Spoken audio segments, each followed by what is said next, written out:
আসসালামু আলাইকুম। ভার্মি কম্পোস্টের যে কেঁচো সব খেয়ে যাচ্ছে আমার এই সব ইঁদুরে। আর এদের জন্য আমি খাঁচা পাতিয়েছিলাম। আজকে রাত্রে এই 2টা বেঁধেছে। এদের জন্য আমি অনেক লস করেছি। দেখুন আমার এখানে এই যে চারিপাশটি নেট দেওয়া আছে, এখানে জাল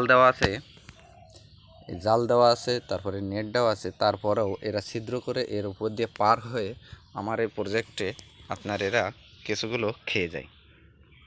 এই কেঁচোগুলো খেয়ে যায় আমার অনেক ক্ষতিগ্রস্ত করে ফেলে।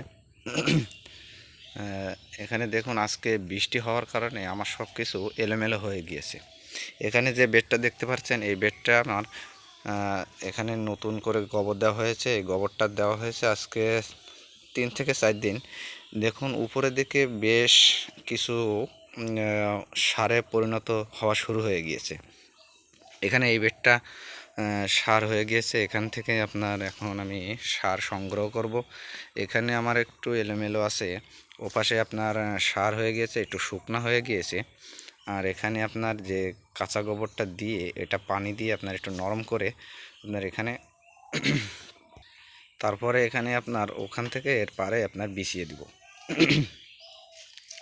এরপরে আপনার যে পরের যে আমার বেডটা আছে এখানে দেখুন আপনার অনেক উপাদান দিয়েছি, অনেক সুন্দরভাবে এটা করা হয়েছে। দেখুন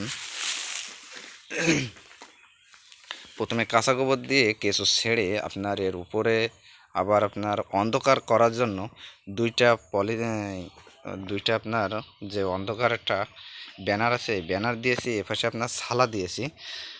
যতটুকু সম্ভব আমি চেষ্টা করেছি অন্ধকার দেওয়ার জন্য। আর এই কলা গাছ দিয়েছি, কলা গাছ দিলে আপনার আর একটু ভালো হয়। আপনারাও ঠিক এভাবে সুন্দর করে আপনারা বেড করে এভাবে করবেন, আপনার কেঁচোগুলো খুব সুন্দরভাবে থাকবে। আপনাদেরকে আমি যে সার সংগ্রহ করেছি, এখানে যে আমার কাঁচা গোবর সব রাখা এই বস্তায় করে রেখে, এই বস্তাগুলো রেখে দেওয়া হলো। এটা একটু কাঁচা, একটু গন্ধ আছে, সেই জন্য আপনার এটা রেখে দেওয়া হয়েছে। আমার এখান থেকে যে বেডটা দেখতে পাচ্ছেন এই বেডে আপনার এখানে কেঁচো আছে। আর এখান থেকে প্রায় আপনার সব সারে পরিণত হয়ে গিয়েছে। এখান থেকেও আপনার সারটা তোলা হবে।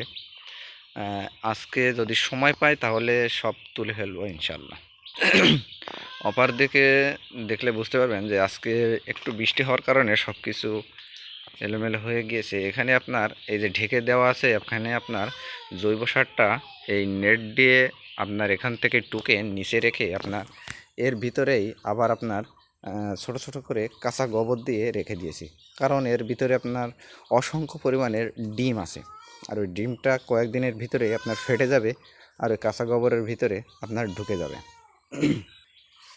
এ অবস্থায় দেখতে পাচ্ছেন যে আপনার অবশিষ্ট যে টুকনি যে যে গোবরগুলো থাকে, ওই গোবরের যে গোবরটা থাকে ওই গোবরটা এর ভিতরে রাখা। এর ভিতরে আপনার অনেক কেঁচো আছে। এটা হলো আমরা আলাদা বেটে দিব। এখানেও অল্প কিছু করে আপনার ময়লা আবর্জনার যে অবশিষ্ট থাকে তার ভিতরে এখানেও কাঁচা গোবর দিয়ে আপনার রেখে দিয়েছি। কিছুদিন পরেই আমরা এখান থেকে কেঁচো বের করে নেব যে কাঁচা গোবর থেকে। এখানে দেখতে পাচ্ছেন যে আমার আজকে বৃষ্টি হওয়ার কারণে আমার এলোমেলো ছিল, সব কিছু গুছিয়ে আপনার এখানে রেখে দিয়েছে। এখানে আপনার 20টি বস্তা আমার রেডি করা আছে। আপনারা কেউ যদি ব্যবহার করতে চান কিংবা নিতে চান তাহলে আমার সঙ্গে যোগাযোগ করতে পারেন। এখানে যে বস্তাগুলো দেখতে পাচ্ছেন এখানে সম্পূর্ণ কাঁচা গোবর, আপনার অনেক দিনের রেখে দেওয়া যে গোবরগুলো, এই গোবরগুলো আপনার রেখে দেওয়া। আর এই যে দূরে যেটা দেখতে পাচ্ছেন এটাও আমার কাঁচা গোবর। বাড়ির যে গরু আছে ওই গরুটি থেকেই আপনার গোবরটা তোলা। সব মিলিয়ে আমার এখান থেকে 1 থেকে 1.5 টন জৈব সার আমি প্রতিনিয়ত তুলি। এই দেখতে পাচ্ছেন আমার পুরো প্রজেক্টে এভাবে আমি একাই আমি নিজেই কাজকাম করি। আপনারা অবশ্যই বিশেষ করে যে কথাটা মূল্যবান যে জিনিসটা, আপনার কেঁচো যাতে ক্ষতি না করে আপনারা সেই দিকে লক্ষ্য রাখবেন। দেখুন, এই ইঁদুরগুলো আমাকে প্রতিনিয়ত জ্বালায়। এর আগেও আমি 5টা ইঁদুর মেরে দিয়েছি, কিন্তু আজকে আবার 2টা। এইভাবেই প্রতিনিয়ত আমার এভাবে ইঁদুর বাঁধতেছে। আজকে এদেরকে মেরে আবার কালকেও আবার পাতাবো। অতএব আপনারা কোনো সময় অযত্নে রাখবেন না, সব সময় ঠিকঠাক মতন রাখবেন। আপনি জৈব সারে একটু ভালোভাবে পরিশ্রম করে যদি আপনি সময় টাইমিং মেপে যদি এতে কাজ করেন, তাহলে আপনি প্রচুর লাভ করতে পারবেন। আশা করি বুঝতে পেরেছেন সবাই। ধন্যবাদ সবাইকে। ভালো লাগলে এই ভিডিওটি একটা লাইক এবং সাবস্ক্রাইব করে দিবেন। ধন্যবাদ সবাইকে।